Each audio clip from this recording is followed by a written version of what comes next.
بسم اللہ الرحمن الرحیم یا ایہا الذین آمنوا اتقوا اللہ ولتنظر نفس ما قدمت لغد واتقوا اللہ ان اللہ خبیر بما تعملون۔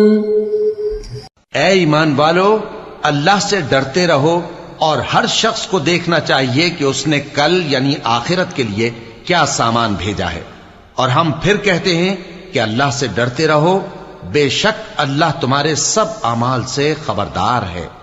بسم اللہ الرحمن الرحیم، الحمد للہ رب العالمین، والصلاة والسلام على اشرف الانبیاء والمرسلین وعلى آلہ واصحابہ اجمعین ومن تبعہم بإحسان الى یوم الدین۔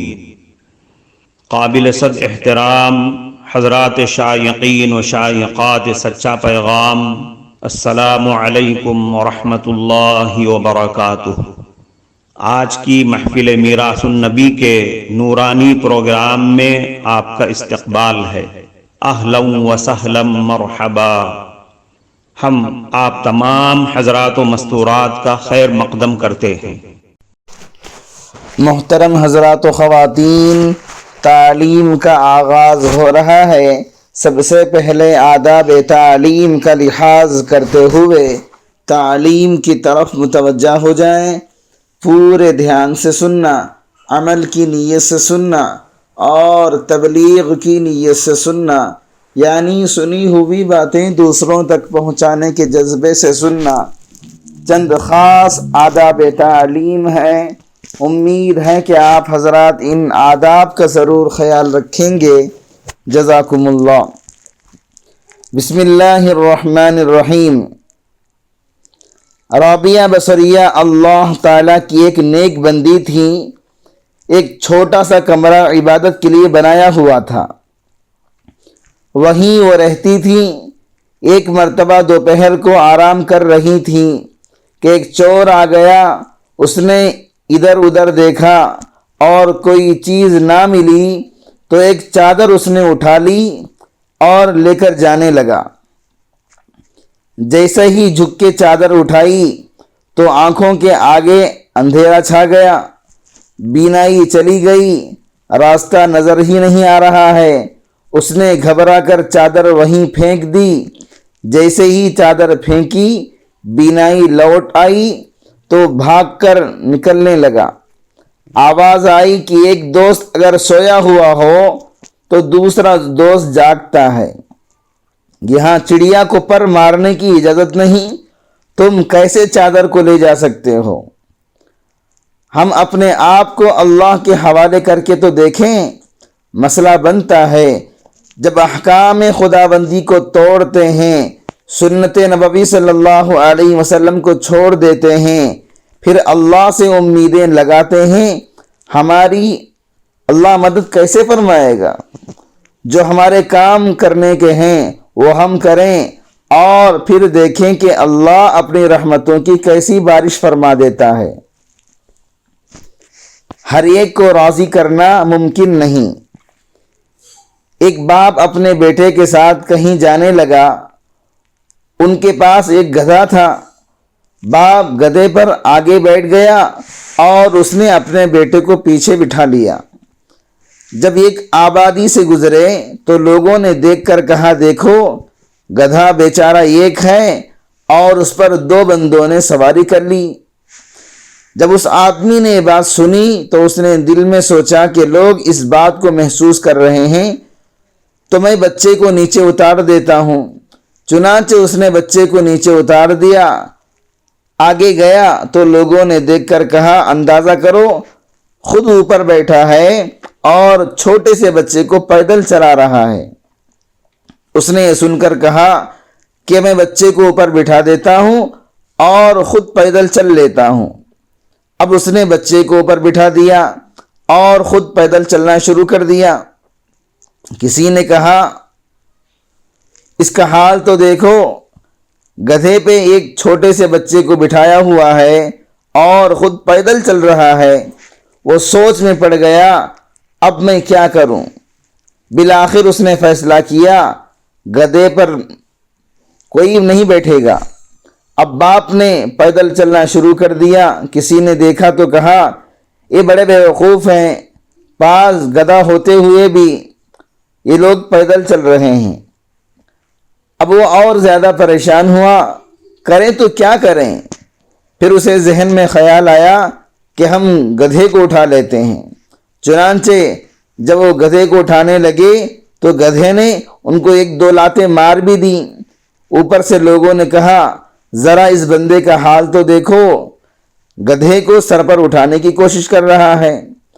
آخر میں انہوں نے یہ کہا، سچی بات تو یہ ہے کہ ہم بندوں کو کبھی راضی کر ہی نہیں سکتے۔ دو صحابہ کی درخشندہ مثال۔ دو صحابہ رضی اللہ عنہما انڈونیشیا میں آئے۔ انہوں نے کوئی تبلیغ نہیں کی، کوئی وعظ و نصیحت نہیں کی، کوئی درس قرآن نہیں دیا، صرف دکان کھول لی۔ ان کی دکانداری کو دیکھ کر پورا ملک مسلمان ہو گیا۔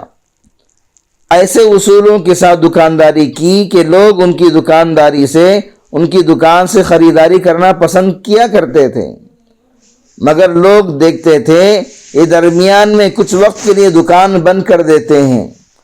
پوچھتے کہ گاہک کھڑے ہوتے ہیں اور آپ دکان بند کر دیتے ہیں، کیا وجہ ہے؟ وہ کہتے ہیں، اس وقت میں اپنے رب کی عبادت کرتا ہوں۔ پھر پوچھتے، جی آپ چھٹی کیوں کرتے ہیں؟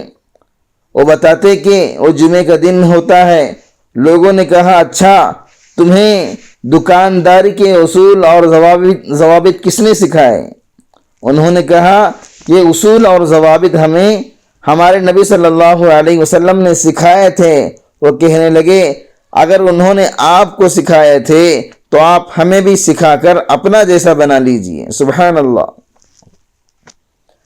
حضرت یوسف علیہ السلام سے بوڑھی عورت کی محبت۔ حضرت یوسف علیہ السلام کی خریداری کے لیے ایک بوڑھی عورت دھاگے کی اٹی لے کر چل پڑی۔ کسی نے پوچھا، اماں تم کہاں جا رہی ہو؟ وہ کہنے لگی، یوسف کو خریدنے جا رہی ہوں۔ اس نے کہا، اماں ان کو خریدنے کے لیے تو بڑے بڑے امیر آئے ہوئے ہیں، وقت کے بڑے بڑے نواب آئے ہوئے ہیں، عمرا آئے ہوئے ہیں، تو یوسف کو کیسے خرید سکو گی؟ وہ کہنے لگی، میرا دل بھی جانتا ہے کہ یوسف کو میں خرید نہیں سکوں گی، لیکن میرے دل میں ایک بات ہے۔ وہ کہنے لگا، کون سی بات؟ وہ کہنے لگی، کل قیامت کے دن جب اللہ رب العزت کہیں گے، میرے یوسف کو خریدنے والے کہاں ہیں، تو میں بھی یوسف علیہ السلام کے خریداروں میں شامل ہو سکوں گی۔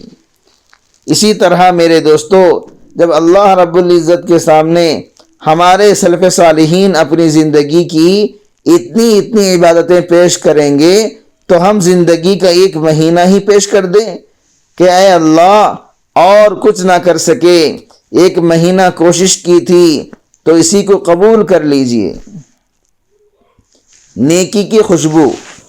شیخ الحدیث حضرت مولانا زکریا رحمۃ اللہ علیہ نے فضائل درود شریف میں لکھا ہے کہ ایک آدمی رات کو سونے سے پہلے روزانہ درود شریف پڑھا کرتا تھا۔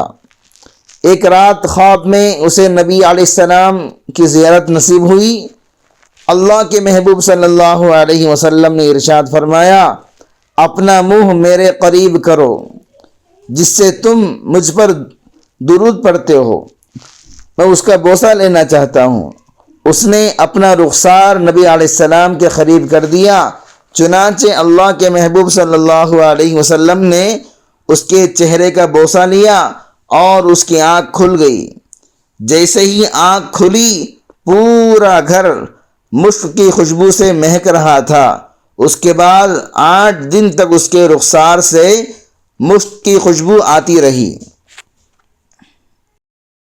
کرام، اس دینی اور ایمانی بیان کو سننے کے دوران ہی اس کو لائک کر دیجئے اور شیئر بھی کر دیجئے تاکہ دوسرے بھی اس سے فائدہ اٹھا سکیں۔ اللہ آپ کو جزائے خیر عطا فرمائے۔ پگھلتی برف سے عبرت۔ ایک بزرگ فرمایا کرتے تھے، میری ہدایت کا سبب ایک برف بیچنے والا بنا۔ وہ کہنے لگے، وہ کیسے؟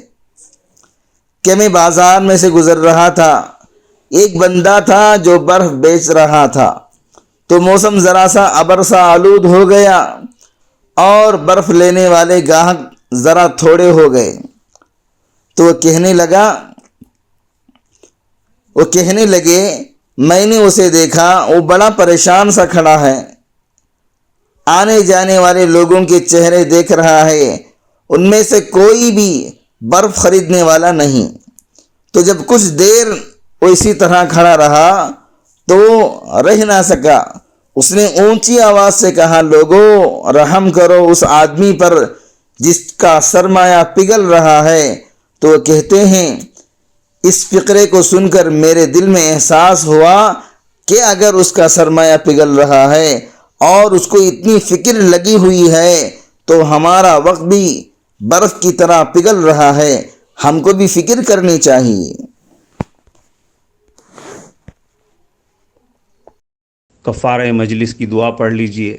سبحانک اللہم و بحمدک، اشہد ان لا الہ الا انت، استغفرک و اتوب الیک۔